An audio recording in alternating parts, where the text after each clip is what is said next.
नमस्कार मित्रांनो, पुन्हा एकदा आपलं स्वागत आहे यूट्यूब चॅनल कोकणी संवादमध्ये. तर मित्रांनो, आज 1 फेब्रुवारी माघी जयंती, माघी गणेशोत्सव. तर त्यानिमित्ताने आज आपण चाललो आहे सिद्धिविनायकला आणि आता टाईम झालेला आहे 4 वाजता. आपल्याला जायचं 5च्या आरतीला.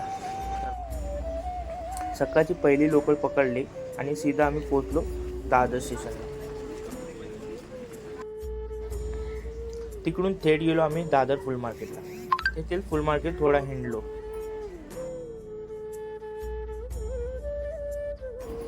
मंदिरात एंट्री करतात आम्हाला जणू एक पॉझिटिव्ह वाईब येत होती आणि एकदम खूप प्रसन्नदायक वातावरण वाटत होतं. आणि आज माघी गणेशोत्सव असल्यामुळे प्रचंड लाईन होती आणि 2 तासाच्या लाईननंतर आम्हाला फायनल